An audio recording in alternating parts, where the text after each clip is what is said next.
오늘 본문에 보면 예수님께서 언약 공동체인 교회가 치유와 이 회복의 복음 공동체를 여기서 지금 보여주고 있어요. 치유와 회복, 이것이 되어야 된다.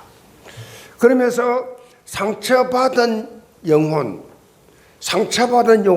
치유가 필요한 영혼을 회복시켜 주는데 이 본을 지금 보여주고 있는 장면입니다. 상담학적으로 예수님께서는 복음적 상담, 성경적 상담의 실제 사례를 그렇게 지금 보여주고 있습니다. 실제로 기독교 이 상담학과 수업에서 오늘 본문을 그렇게 사례로 그렇게 들 때가 많이 있습니다. 아주 중요하게 다루는 것이 이 상담학 이 공부에서 나오는 이 내용이에요. 예수님께서 성경적 상담의 방향을 구체적으로 보여주셨기 때문에 그렇습니다. 사실 이 상담가로서 예수님은 이미 이사야 9장 6절에 이 세상에 오시기 전부터 예언이 되어 있었어요. 이는 한 아기가 우리에게 낳고 한 아들을 우리에게 주신 바 되었는데 그의 어깨는 정사를 메었고 그의 이름은 기모자라 모사라 전능하신 하나님이라 영존하신 아버지라 평강의 왕이라 할 것임이라. 예수님의 이 탄생과 예언인 동시에 예수님이 도대체 누구인가에 대한 정체성을 여기서 밝히고 있죠. 여기 보면은 기모자라 묘사라 이렇게 표현을 했는데 이걸 영어로 말하면 원더풀 카운셀러 그런 뜻이에요. 놀라운 상담가. 예수님께서 놀라운 상담가이심을 오늘 본문에서 사실적으로 그렇게 보여주고 있는 내용입니다. 오늘 본문에 보면 예수님께서 사마리아 지역에 있는 한 영혼, 이 한 영혼을 찾아가시죠. 온갖 상처와 열등감 속에서 마치 죽지 못해 사는 것처럼 그렇게 인생을 살고 있는 한 여자, 이 사마리아 지역에 살고 있는 여자라고 해서 사마리아 여자라고 칭하기도 하고, 살던 지역이 사마리아 안에는 수가라는 동네이기 때문에 수가성 여인 이렇게 말을 합니다. 이 여자를 예수님께서 친히 찾아가셨어요.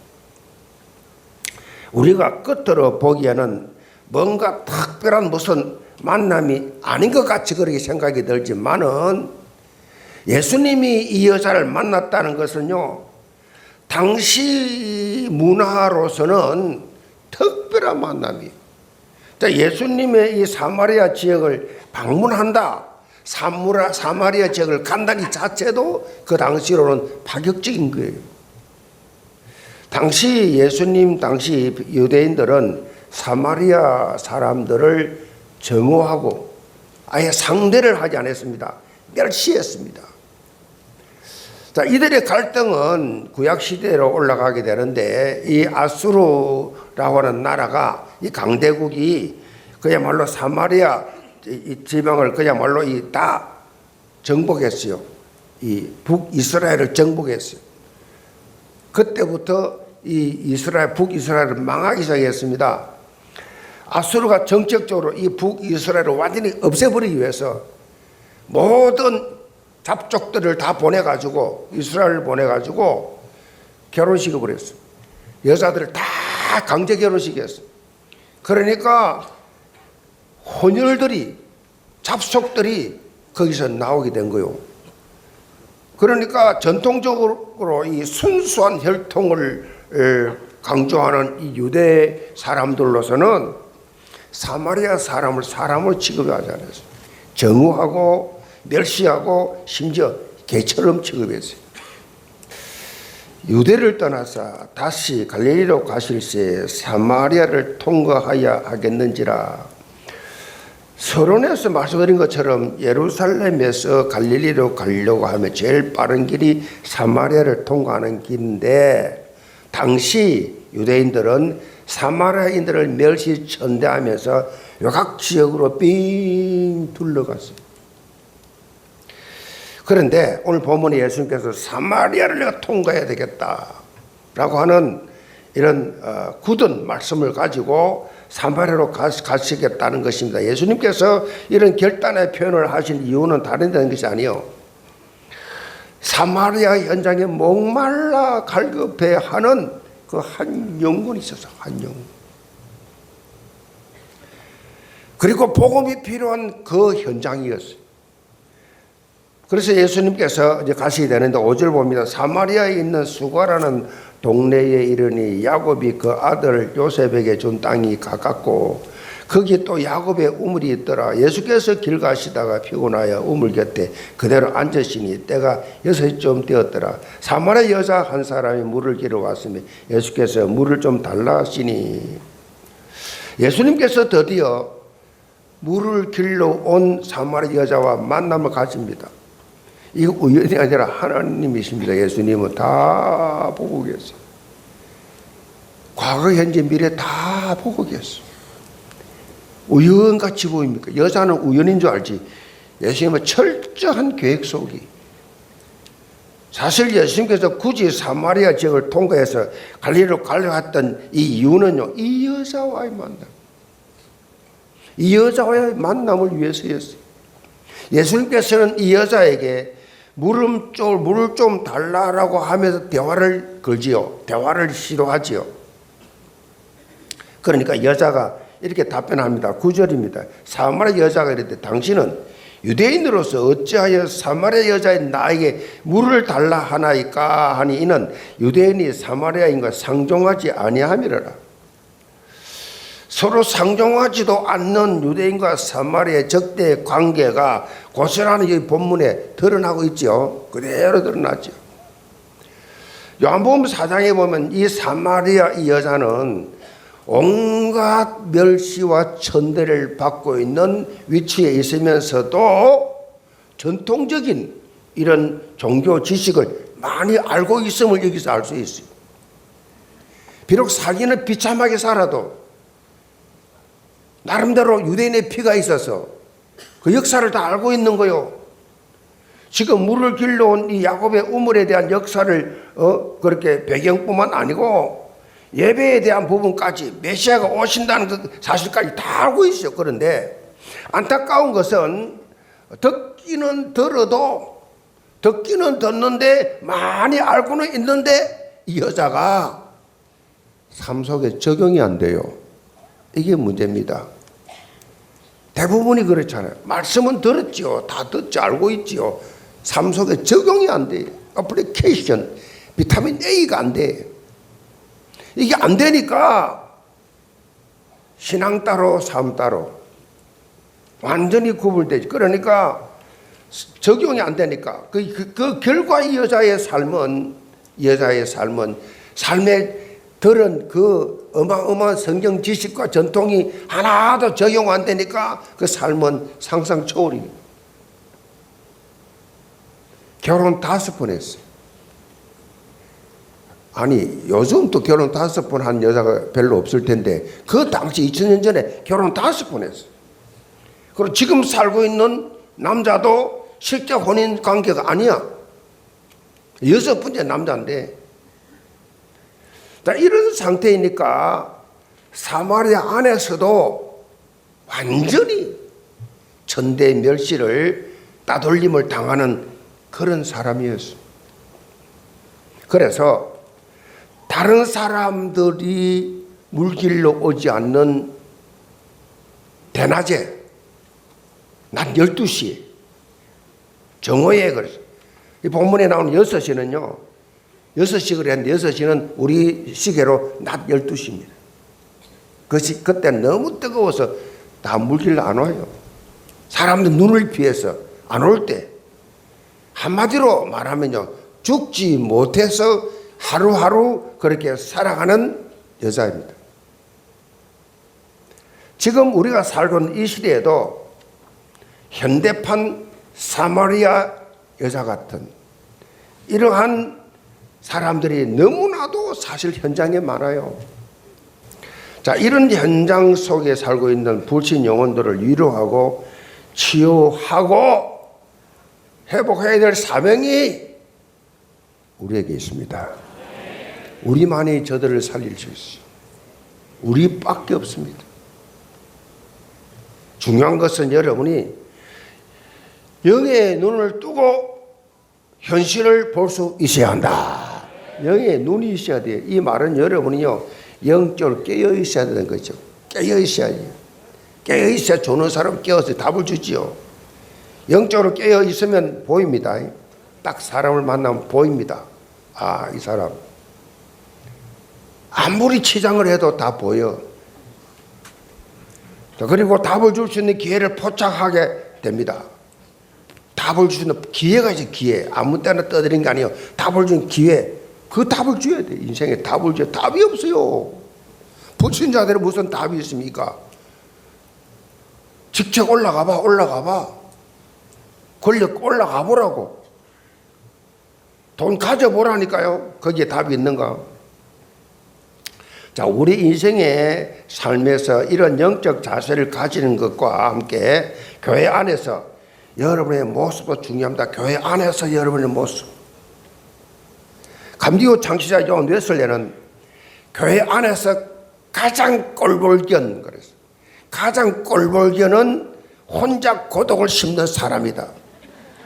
의외로요, 여러분, 군중숙의 고독이라고 의외로 교회 안에 혼자서 고독 심는 사람 많아요. 그래서요, 여러분 잘 보셔야 돼요. 직분자들은, 사명자들은, 제자들은 그걸 잘 봐야 돼요. 혼자 고독을 싣고 있는 그 사람 놔두면 안 돼요. 그냥 놔두면. 예수님처럼 찾아가시기 바랍니다. 먼저 말 거세요. 예수님처럼 먼저 말 것이라고. 먼저 말 걸면 자존심 상합니까? 먼저 말 걸면 그렇게 마음이 안 편합니까? 예수님도 먼저 말 걸었다니까요. 여자 걷지도 않은 여자에게, 사람 처음 못 받는 여자에게 먼저 말 걸으라고. 먼저. 그게 예수님의 사랑이에요. 저 사람 참 외롭겠다. 저 참 너무 힘들겠다. 내가 그걸 느끼게 한 것도 하나님이요. 그럼 그 사람 찾아가야 돼. 그 사람과 대화해 줘야 돼. 만나야 돼요. 만나요. 그리고 무슨 말을 많이 하려고 하지 마세요. 만나서 뭔가 당신이 한 수 위에 있는 것처럼 그렇게 말을 많이 하려지 말고 만나서 들어주시기 바랍니다. 들어주세요. 사실 상담학적으로 볼 때 들어주는 것이 치유 시작이에요. 들어주는 것이. 서로 마음의 문이 열리는 라포, 서로 신뢰관계가 서로 되고 자기 스스로 말하면서 치유가 돼요. 치유가 돼요. 그래서 우리 전도사님 중에 이야기 들어보니까, 목사님, 제가 그분 만나서 1시간 반을 들어줬습니다. 전도사들 바쁩니다. 근데 1시간 반을 떠들더래요. 그 속에 얼마나 상처가 많아요. 자고로 말 많은 사람들은요, 상처가 많은 사람들입니다. 그렇게 보면 돼요. 적어도 80%는 맞아요. 막 어디 가면 막 혼자 늘 뭐냐, 아, 이 사람은 상처 많은 사람이구나. 그 떠들도록 놔둬. 그냥 뭘 강요하면 안 돼요. 여러분이 그 여러분 수준된 것처럼 내 마음 같이 그러면 안 돼요. 절대 강요하면 안 돼요. 예수님께서 이 사마리아 여자가 자기 속에 있는 말을 할 수 있도록 아주 자연스럽게 끌어내잖아요. 아, 예수님과 그렇지. 이 생각 자체를 그러라니까. 이것이 잘못된 거예요. 여러분, 예수님이 보여주신 것이 왜 이런 말씀이 기록되어 있고 내게 말씀하시는가? 너도 그렇게 하라는 말씀이에요, 지금. 예수님 따라 하라는 거예요, 지금. 그 교훈에 너도 그렇게 나처럼 이렇게 해.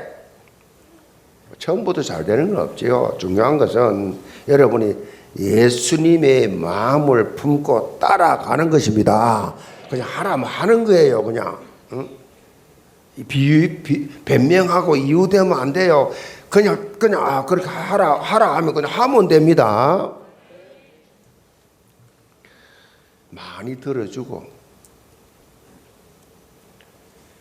한 개 정도 간증하면 돼요. 보자, 많이 들어주고 딱 듣고 들으면서 기도하세요. 이 사람에게 하나님 내가 무슨 말을 할까요? 내게 답을 주세요. 기도하면서 그 사람에게 꼭 필요한 간증을 살짝 하면 돼요.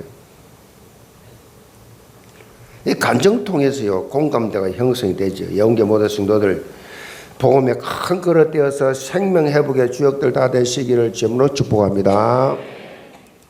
두 번째는 목마르지 않는 샘물입니다. 10절 봅니다. 예수께서 대답하여 이르시되 너가 만일 하나님의 선물과 또 내게 물 좀 달라는 네가 누구인 줄 알았다면 너가 그에게 구하실 것이요 그가 생수를 내게 주었으리라.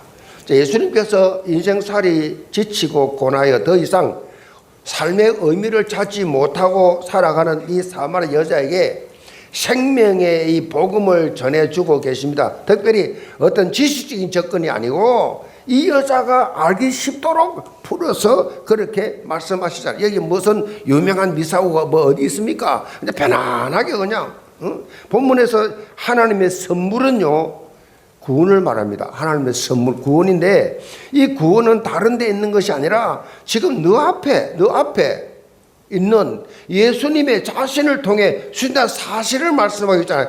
너에게 물 좀 달라는 이가 누군 줄 알았더라면 너가 그에게 구하실 것이요 그가 생수를 내게 주었으리라. 그러니까 이 여자는요 곧 반응을 보이죠. 11절입니다. 여자가 이르되 주여 물기를 그릇도 없고 이 물은 깊은데 어디서 당신이 그 생수를 얻겠사옵나이까. 우리 조상 야곱이 이 우물을 우리에게 주셨고 또 여기서 자기와 자기 아들들과 짐승들이 다 마셨는데 당신이 야곱보다 더 크니까. 보세요.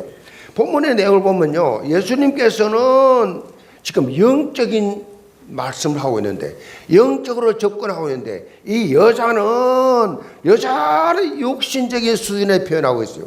여러분요 이게 어디 이렇게 불신자를 만날 때 종교인들 만나면요 여러분 영적인 말을 하면요 못 알아듣습니다. 계속 하는 말은 육신적인 말만 해요. 다시 말하면 대화가 안 돼요. 처음에는 그렇다고 포기하면 안 돼요. 지금 예수님은 영적인 메시지를 주고 있는데 알아들을 수가 없지요. 이 여자는 육신적인 반응을 하잖아요. 자, 지금 말씀하고 있는 예수님이 누구인지 알지를 못하잖아요. 알 수가 없지요. 예수님께서 더 이상 지체하지 않으시고 자신의 생각 속에 사로잡혀 있지 못하도록 이 여자에게 놀라운 복음을 선포합니다. 13절 예수께서 대답하여 이르시되 이 물을 마시는 자마다 다시 목마르니와 내가 주는 물을 마시는 자는 영원히 목마르지 아니하리니 내가 주는 물은 그 속에서 영생하도록 솟아나는 샘물이 되리라. 야곱의 우물을 최고로 생각하고 있는 이 사마리아 여자에게 예수님께서는 너희 조상들이 봤던 그 물을 마시는 자는 다시 목마를 것이다.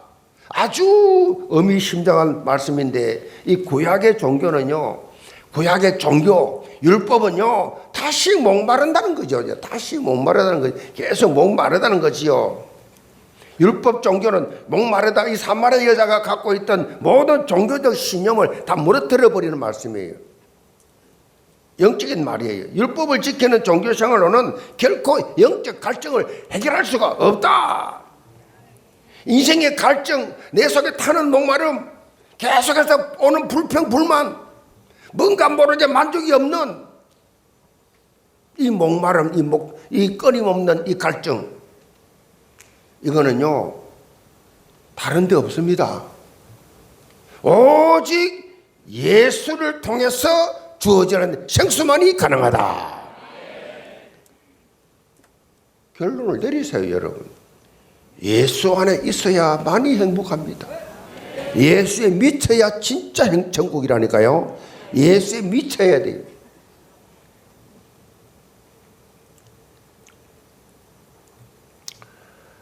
인생의 갈증, 이 모든 것, 여러분이 갈등하고 있는 것, 모든 왜 싸웁니까? 왜 다툽니까? 그거 다 속은 거예요. 마누라에게, 남편에게, 자식에게 답 없습니다. 무슨 인간에게 뭐 행복을 찾으려고 그래요. 미안하지만 없습니다. 다 속이는 거예요. 그래서 예수님께서 내가 주는 물을 그 속에서 영생하도록 솟아나는 샘물이 되리라. 요한복음 7장 37절 38절에도 예수님이 이렇게 선포합니다. 누구든지 목마르거든 내게로 와서 마시라. 나를 믿는 자는 성경의 이름같이 그 배에서 생수의 강이 흘러나리라. 계속해서 흘러나지요. 흘러난다니까요. 이걸 처음 해야 돼요. 그래야 지속적 신앙생활 할 수 있어요. 그래야 사단의 공격을 이길 수 있어요. 사단의 공격이 뭐 밖에서 옵니까? 여러분 속에 있어 나오지. 무엇보다도 내 마음을 다스리라. 세상에 어떤 것도 영혼의 갈증을 해소할 길이 없습니다. 마치 목마르고 바닷물을 목마르니까 바닷물을 마신 것처럼 물은 물인데 마시면 마실수록 더 갈증이 나. 이런 소금물처럼 세상 삶에서 마치 소금을 마신 것처럼 뭔가 찾으려고 애를 쓰는데 계속 더 갈증이야.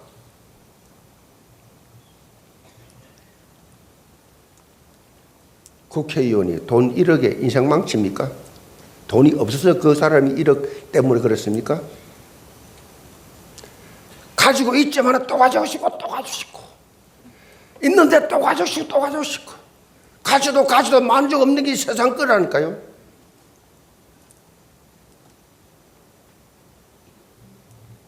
세상의 종교, 철학, 윤리, 도덕, 선행, 봉사 이런 것들은요 결코 영혼의 공허함을 채울 수가 없어요. 영혼의 목마름은요 그 영혼을 창조하신 하나님의 품 안에 들어가야만 해결된다. 그래서 하나님을 만나는 유일한 길은요 예수 그리스도의 영원한 생수밖에 없다. 지금 현장에는 이런 영적 진리를 전혀 알지 못하고 우리 방황하는 영혼들이 너무너무 많습니다. 심지어 그리스도 안에 있어도 여전히 성경 진리가 아니라 예수 믿기 전에 예습관 가지고 문제와 사건 이걸 통해서 문제와 사건 자신의 삶 하나도 변화가 없어. 그래서 자꾸 속는 겁니다. 자꾸 속아. 예수 그리스도께서 이미 다 끝낸 것 가지고 고민하지 마시기 바랍니다. 고민하지 마세요. 예수님 다 끝냈어. 십자가와 부활로 다 끝냈다니까요. 이런 말이 있습니다. 마귀는 과거라는 발판에 집착이라는 못을 박아 걸려 넘어지게 한다. 과거라고 하는 이 발판에 집착이라는 못을 딱 걸어놓고 넘어지게 만든다. 과거에 집착하게.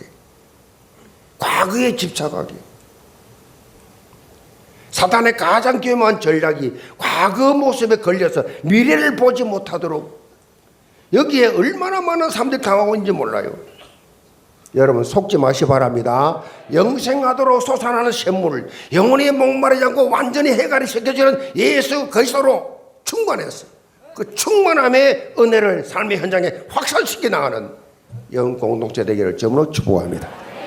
결론입니다. 일본에는 긴석기라고 하는 전통 도예 기법이 있습니다. 긴석기는 금으로 잇는다, 수리한다는 뜻입니다.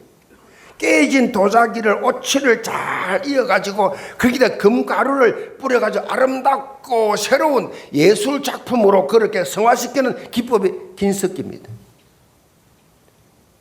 자, 우리에게 이 영적 의미를 주는데요. 영계 모든 성도들 모든 현장에 이런 영적 긴석기 현장이 되기를 바랍니다. 여러분 만나면 사람이 변화돼, 치유돼, 회복돼. 예원교회만 나오면 예원 공동체 모임에만 들어오면 다 살아나고 회복돼. 아멘. 이게 교회가 살아나는 것이 교회예요. 회복되는 것이 교회란 말이에요. 이런 증거가 여러분 개인과 교회 풍성히 있기를 바랍니다.